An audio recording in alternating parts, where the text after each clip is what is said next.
This is my review of My Hero Academia, Chapter 249, The Hellish Todoroki Family, and there is a lot I have to say about this chapter. Honestly, there's just so much little bits and pieces in here. I think it might actually be my favorite chapter so far this series. Definitely top 10, but main thing I think a lot of you are here for, the thing I'm most excited about, have we seen Dabi's face? Toya, the mysterious final sibling of Shoto Todoroki. He's been a mystery for a long time now, and I think a large part of the fan base is of the belief that he is Endeavor's long-lost son. Well, yeah, this chapter we saw him because we saw his grave, or the shrine to him. I'm not actually sure of the exact terminology, but it's essentially a memorial to his long dead son. So, yeah, that raises a lot of questions, especially just because of how young he looks in that picture. I mean, I'm not particularly talented at guessing ages, but 12, 13, maybe 14? I mean, that's where I'd have to put it, so that would have to be when he died, or faked his death, I guess, to escape and eventually become Dabi. Is that possible? Certainly, I guess. This does, of course, whenever you raise up the whole Dabi theory, yeah, people have to justify, oh, well, why didn't Endeavor recognize him? Well, the one time Endeavor actually saw him, like, in person, they actually went on their way to say, oh, it's so blurry, who is that? Which I can't imagine they just did for no reason. That feels important to me. And the reason why Shoto wouldn't recognize him is I don't think Shoto actually remembers him, like, at all. The wiki states that Toya is the eldest son. I don't particularly remember that ever being confirmed, but I know Natsu called him Big Brother, so I'm going to say that's true. I mean, his sister is, like 8 years older than him, so he'd have to be like 9, 10 years older than him. Essentially, that would have to mean that Shoto was at the most 5 when his brother died or faked his death or whatever. I mean, it stated that's when, it stated somewhere that he was 5 years old when he started his training, so could that have been like right after his brother died? That's when Endeavor's like, alright, he's a failure, I'm moving on, Shoto, you're next. I mean, if that's the case, that completely changes basically his entire freaking story. I mean, that would make sense why, with all of his complaining about his father, Todoroki's never mentioned, oh, and also he killed my brother. I'm assuming he died in an accident. Well, I'm assuming they believe he died in an accident. Or he pushed himself too far and then he, burned himself to ashes or whatever. I mean, he could have left, enough skin behind so they think, oh, yeah, he's definitely dead or something. But, I mean, if that's the case, if they truly believe that he died because of Endeavor's training, I mean, if this is the case, this completely changes the entire story whatsoever. I mean, it could be Endeavor pushed, Shoto so hard and so much after loss of his son. Like, I've already lost a son to this. I can't give up now. I need to go even harder. I need to push him even more. I need to do this. It needs to work. I can't have another failure. My son can't have died for nothing. I mean, that really just makes him a much more sympathetic character, overwhelmed by grief more than rage and greed. I mean, then there's his mother, which, that's completely different. She was literally just lost her own son. Her son died, and then just a few months, later, as she's being beaten and abused, then she throws the scalding hot water on Shoto. That's much more justifiable if this woman has just lost her freaking son. I mean, still awful, but much more justifiable. Also, I just absolutely love this shot we get right here of her right after she did it. You can see her literally freezing herself and just holding him and saying, I'm sorry, over and over again. And I did not know that. I don't think it's ever been revealed before, because I'd always had a very different picture of this in my mind. I pictured, she did it, then ran away or just fell into a ball and started crying. But no, her first thought immediately after this was, I need to look after my son. I need to make him better. I need to help him with his wounds as best I can. Which just is a real game changer for that whole event to me. Alright, so series of events I think happened. Endeavor had Toya, who was stronger than Endeavor. His flames were hotter, and he believed that he would be the ultimate key to, Actually, there's also a chance that Toya is his half-brother. Like, maybe Endeavor had a kid with another flame user, and Yeah, that's a whole separate theory. So let's just say Endeavor's first son is born, Toya. He works him really hard, he trains him, but he ultimately has like side effects. He can't do it. And before long, either from the stress of trying to keep up with Endeavor's goals or because he's just so overwhelmingly disappointed, he fakes his death, maybe makes it look like a suicide or something. I'm not entirely sure. So Endeavor moves on. Kind of doubt Natsu or Fuya were ever really candidates for him to be the next, symbol of peace. So he moved on to Shoto, his son, who was around 5 years old at the time. He's like, all right, you're up. I'm going to train you even harder than your older brother because I want you to be the best. I want you to rise above all. I don't want you being overwhelmed by the pressure. I want you to be able to handle the pressure. I mean, meanwhile, his wife is just in mourning, either the loss of her son or the boy she's treated as a son the last 10 years. And she's overwhelmed. She's being abused by Endeavor, and before long, she just loses it and throws scalding hot water at Todoroki, and then is trying to, help him, trying to help heal the wound using her own ice quirk while she's crying credibly. Meanwhile, this is happening. Dabi has faked his death. Maybe that's why he's lost so much skin. Like he cut it off to give evidence that he died in the explosion or whatever. Maybe the explosion he faked his death in is where he got those wounds, or hard to say. Anyway, yeah, so he faked his death, goes out, lives on his own. At some point, decides to become a villain, either just because he's so angry at his father or because that's simply who he is. I'm not sure which. There's definitely, I think, leading up to a confrontation soon, I think. The point where Endeavor sees Dabi in battle, he runs up to him, and then he just, stops. He's like, "You're my son." I have to imagine that the reason they had him blurry was because Endeavor's never really gotten a look at him. When he sees him, when he truly sees him, he's going to recognize him immediately. I mean, I wouldn't really say Toya looks too much like Dabi. The shape of the face is definitely wrong. The eyes, too, but like I said, this is a picture of him when he was quite young, and he's lost a lot of weight. He's, lost a lot of skin, had that sewed and carved back onto him, which is just absolutely terrifying. Hair color's wrong, but, good burn or whatever could change that. Also, I think I'm just realizing, I'd say I missed before. I mean, you look around the room where the shine is, that is actually Toya's room. You can see a toy, car, and robot, and I think it's a soccer ball or something on the shelf right there. So that's his room. It's still, the entire room is essentially a shrine to him. I didn't notice that before. It's depressing. But anyway, like I was saying, he could have changed quite a bit over time, especially if he lost weight, if he, went through traumatic events and all that. He could definitely explain why he looks so different. But I still think that when the time comes, Endeavor is going to recognize him, and then he's going to reveal everything, the whole thing that he did, all about it, all the awful things Endeavor's done, and then Endeavor is going to die.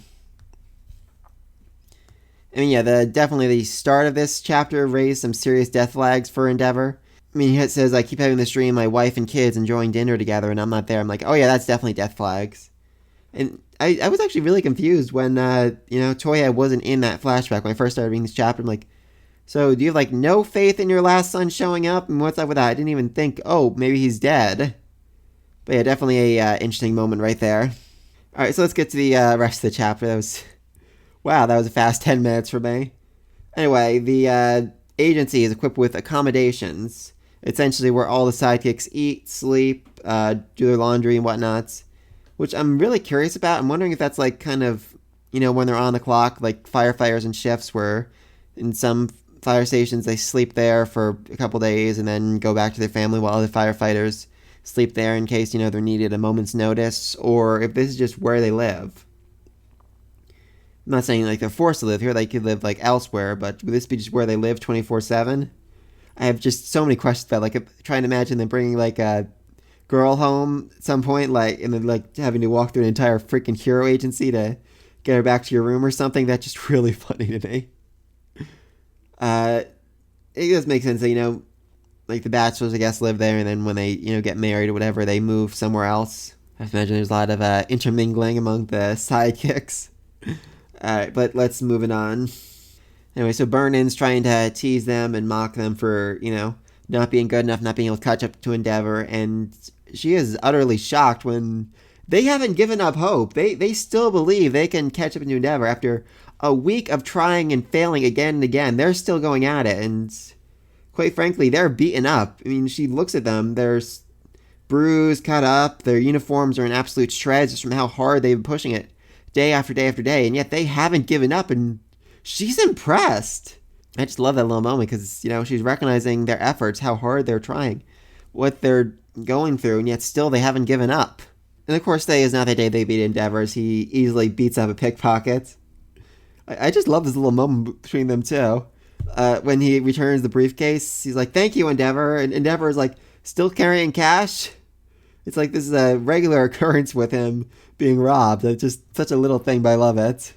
And then, again, that's just this little moment, little corner panel where he's like, "Fuyumi, you don't know how much you've done for me. You don't," and assuming that means not just, her asking for them all to come to dinner together, but also just everything she's done to take care of the family for him for essentially their entire lives.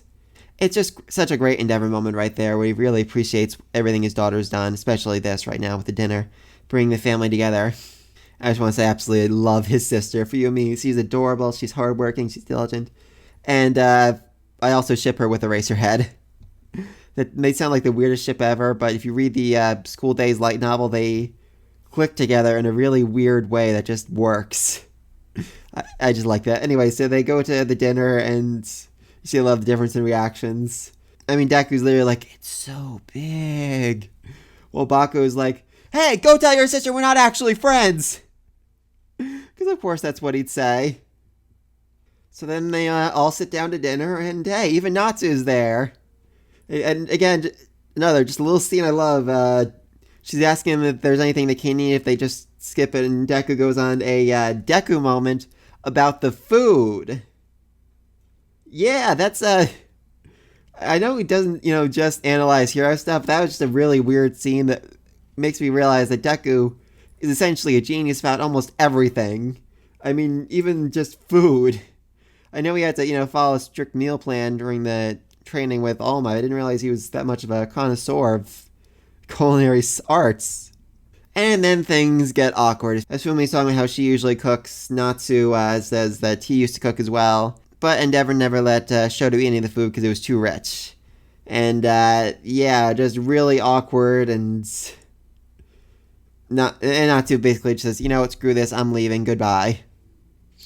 Anyway, then we skip that awkward scene and we flash forward to Endeavor doing dishes. Such a weird moment. I mean, this, number one hero, abusive father, borderline rapist, is sitting there doing dishes. It's just such a weird scene. I said before, I think it's my favorite chapter because these little moments, there's so many of them filled in this chapter that make it so good. And of course, then Kacchan has to explain that, yes, he knows the entire basic story about his abusive childhood because Deku and Shoto were literally screaming at the top of their lungs during the match. Which just raises so many questions about literally everything. Because that means, the whole "my father's an abusive ass" was aired on live TV and yet no one's talking about it. That's weird. We then get a very interesting letter that Shoto's mom sent him, where she said she's going on more and more outings and believes that she'll get out relatively soon. The relatively soon thing doesn't mean much when she's been locked up for a decade. For her, relatively soon could be the next 5 years, but I definitely think by the end of the series she'll be out. But more so, this is really interesting. I'm referencing School Days again, but the first one took place shortly after the fight with Stain, and she couldn't even get a day pass then. Like, he invited her to Parents' Day, but she couldn't even get out for a few hours to go do it. Instead, Eraserhead ended up giving Fumi the security footage of their training so that she could show that to her mother, which, again, that's the main reason why I ship Fumi and Eraserhead. They just work so well together. Anyways, they're having this whole long, deep conversation about whether or not he should forgive his father, how he should feel about him. Kacchan just burst in, "You're not supposed to expose dirty laundry to guests!"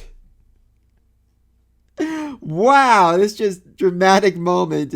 Shoto and Fuyumi basically seem to forget they have guests around. And yet they just have this whole, deep emotional conversation about everything. It's just such an awkward moment. It's just such a Kachan thing to do. And then we get a very split decision on what Shoto should do here, which I really think works well because his whole, split face, split quirk, all that stuff. I mean, he's split in literally everything. And so here he gets split advice. Deku basically says he's waiting for the right moment to forgive his father, for the point where he can, just move past all this and move forward, while Bakugo basically says, just say you'll never forgive him if you truly hate him.